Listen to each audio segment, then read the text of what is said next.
O profeta menor, Joel, capítulo 2, verso 28, ele nos diz o seguinte: e há de ser que depois derramarei do meu espírito sobre toda a carne, e vossos filhos e vossas filhas profetizarão, vossos velhos terão sonhos, e os vossos jovens terão visões. E o verso 29 diz: e também sobre os servos, sobre as servas, e naqueles dias derramarei do meu espírito sobre toda a carne. Sabe de uma coisa?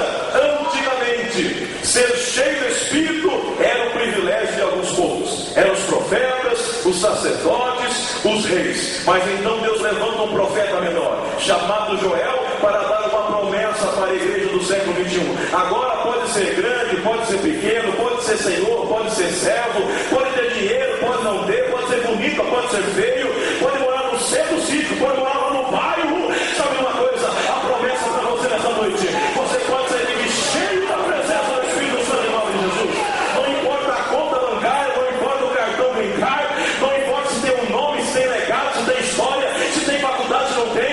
Deus batiza até aquele sem roupa, de grife, olha, até descalço, ele pode sapatear da glória e profetizar, porque a unção de Deus não escolhe raça nem etnia, mas a glória de Deus é sobre todos aqueles que têm um coração sincero na sua presença. Mas a glória continua, e a promessa se cumpre em Atos dos Apóstolos, capítulo número 2, verso 2, e de repente, e é incrível, que é no de repente.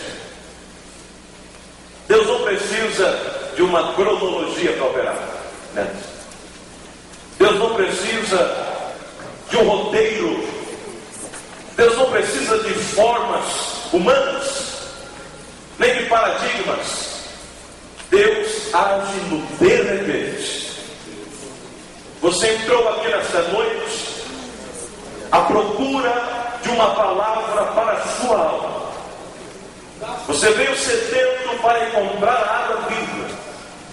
E você está neste culto e quem sabe até agora Deus ainda não falou com você. Mas não perca a esperança, porque ainda antes da bênção apostólica pode acontecer o de repente de Deus e você pode sair daqui curado. Você pode ter o de repente do Senhor e sair daqui cheio com a resposta daquilo que Deus tem para a sua vida. Quantos creem que Deus ainda age no de repente? E diz então que de repente veio do céu um som como de um vento veemente e impetuoso e encheu toda a casa. Deus gosta de encher as coisas, irmãos. Que fala em Atos 2 e 4, ainda assim, todos foram cheios do Espírito Santo. Mas ainda, eu me lembro de Filipenses 2 e 7, que o próprio Jesus teve que se esvaziar. Para tomar forma humana, Filipenses, o apóstolo Paulo escrevendo aos Filipenses, fala: mas aniquilou-se a si mesmo, tomando a forma de servo, fazendo-se semelhante aos homens. E ele passou 33 anos sem aquela glória que ele tinha antes. Mas de repente ele fala: Deus, era tão gostoso, Pai, estar com aquela glória, ser cheio. É tão bom ficar cheio. Que já faz 33 anos que a gente não está assim como era antes. Aí ele pega e faz uma oração lá em João capítulo 17, verso 5. E fala: e agora, Pai, glorifica-me tu, ó Pai, junto de ti mesmo, com aquela glória que eu tinha antes contigo, antes da fundação do mundo. Sabe de uma coisa? Até Jesus sentiu a vontade de voltar a ter a mesma glória que tinha antes com o Pai. Sabe de uma coisa? Tem crente que entrou aqui esta noite, e eu falo debaixo da unção do Espírito, porque eu conheço o altar que eu estou, que faz tempo que não chora, que não sente a presença de Deus, que não profetiza mais, não fala mais de mistério, deixou de pregar, deixou de ler a Bíblia, deixou de orar, mas tu veio aqui nessa noite, porque Deus quer tratar contigo, Deus vai restaurar a tua vida, e você vai sair daqui diferente.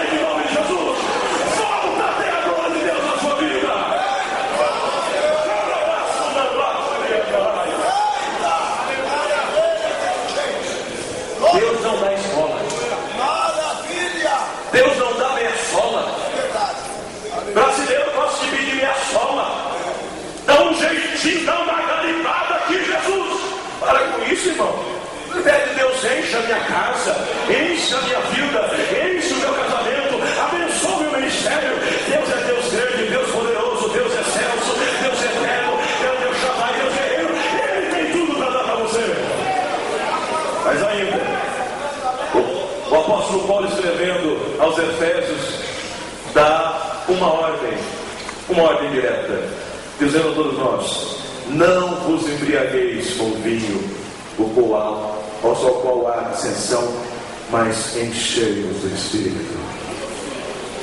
Olha, antigamente, interessante nós pensarmos nisso. Antigamente nós não tínhamos um templo tão bonito como esse, né, pastor Wagner? Antigamente nós não tínhamos um coral tão bem vestido como essas meninas do Senhor. Não tínhamos uma banda tão maravilhosa que eu não pude conter as minhas lágrimas. E eu até disse para o pastor Joab: pensa só, se aqui está bonito, pensa quando nós entrarmos no céu e os anjos cantando todos nós juntos numa única só voz. Antigamente nós não tínhamos pessoas tão bem vestidas, tão bem trajadas.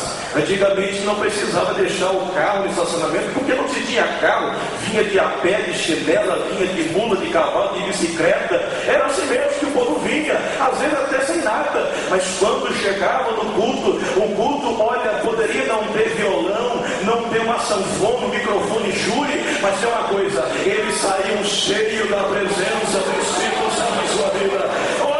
Não tinha muita coisa na vasilha, quem sabe estava faltando o feijão, o arroz, a panela, mas tem uma coisa: eles tinham o estômago vazio, mas o Espírito cheio da presença e da glória de Deus.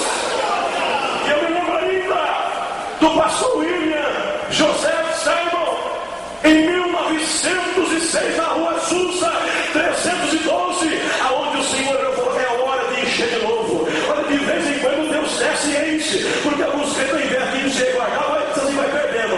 Então, em lá 1906, o Senhor desceu naquela rua Susa e começou a encher, mas enche. Então, Daniel pega o navio cheio da glória, também vieram para o Brasil. Em 1910, foram cheios da presença do Espírito Santo.